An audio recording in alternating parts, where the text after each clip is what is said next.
To begin with is education about what ADHD is and what it isn't. There is so much misunderstanding about ADHD all over the place, not only among parents, but also among kids. And what they hear from their friends or what they hear from teachers, some teachers are really knowledgeable about ADHD, and some others have had very little training to understand it. And so I think the most basic thing, and the thing that we do in our clinic, is to spend quite a bit of time trying to explain to the patient and the family what is ADHD and how is it affecting you now. And because I think if a person, if a child or a teenager or adult understands what the set of problem is that we're talking about, they're going to be much more cooperative in trying to figure out ways of helping to improve it. So the first step is education about just the basic facts about ADD in language that fits the experience and the understanding of the person you're talking with. The most effective treatment we have for ADHD that's been scientifically demonstrated again and again is medication. Out of every 10 people diagnosed with ADHD who are given treatment with medication, it works for between 8 and 9 of them. Now, for some, it's huge how much medicine helps. For others, it's substantial, but it's not huge. Others, it helps a little, but not that much. And 2 out of 10, it doesn't do a damn thing. So the thing to keep in mind about medication is that, yes, that is generally our most effective tool. But there are a number of ways in which that sometimes becomes problematic. And one of them is that there are many prescribers, physicians and nurse practitioners and others who prescribe, who have had very little training about how to prescribe the medicines that are needed for ADHD, specifically the stimulants. The ones we use most frequently are methylphenidate. People know the brand name Ritalin, and the amphetamines. People know the name Dexedrine or Adderall. But there are a number of other delivery systems for each of these medicines. But the general principle that it's really important to have in mind is the amount of medication a person needs has very little to do with how old they are, how much they weigh, or how severe the symptoms are. There are some little kids who, most little kids will take just very small doses, but there are a few of them, same size as the others. We've got to go up to the adult dosing range to touch them because their bodies are just not that sensitive to that medicine. And among the adults we see, there's some people who are way taller and fatter than I am, who are taking no more than you give a typical 5-year-old. So the point here is simply that the right amount of medicine for a particular person is tied to how sensitive their body chemistry is to that medicine.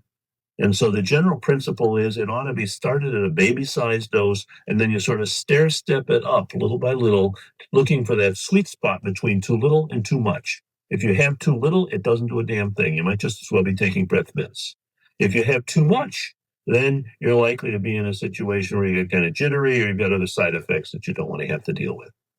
So medication is important, but you mentioned sleep and diet. Decent sleep is important. Now, there's some differences even among people of the same age, whether they're young kids or older, in terms of how much a person really needs. But getting adequate sleep, decent quality sleep, makes a huge difference in terms of how our executive function. The diet thing, having a decent, healthy diet certainly makes a difference, as it does for everybody else. However, the exclusionary diets, there have been a lot of efforts that go way back for keeping kids off of sugar or keeping kids off of this or that other food colorings or things like that. For the most part, those things do not hold water scientifically. Once in a while, you'll run into somebody who's got some peculiar allergies to particular foods or things that are included in foods. But the fact is, ADHD is not generally any response to particular food products. And that taking a kid off of something, for most kids, except for people who have some relatively rare allergies, doesn't really provide effective treatment. If you go online, you can find all kinds of things that people advertise as alternatives to medication, because a lot of parents are frightened about medicine, needlessly, I think, or at least excessively.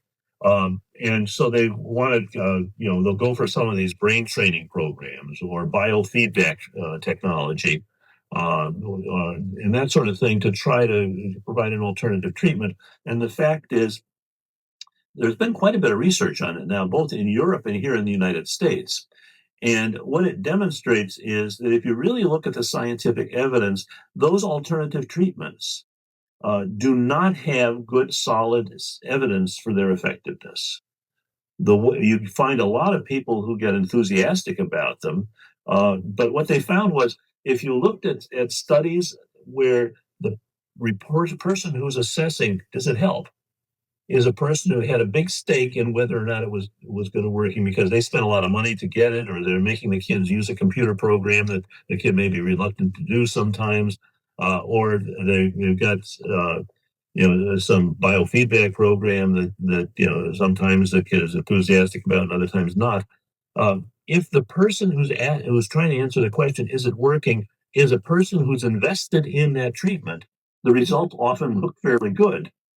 But if you do evaluations by people who have no stake in it and don't know who had the treatment and didn't, it doesn't meet scientific standards.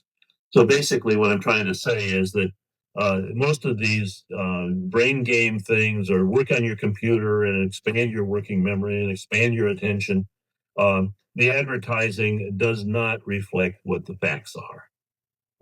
And that for most people, their experience with it is that it doesn't make any difference.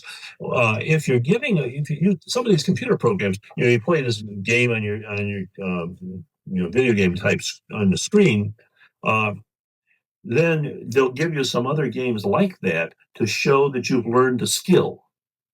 And the critical element when you're looking at that kind of a treatment is, does it generalize? Does it help? Of course, if you're practicing video game A and then you have to go to video game B and it's just a little bit different from A, chances are you're going to get pretty good at doing that kind of video game.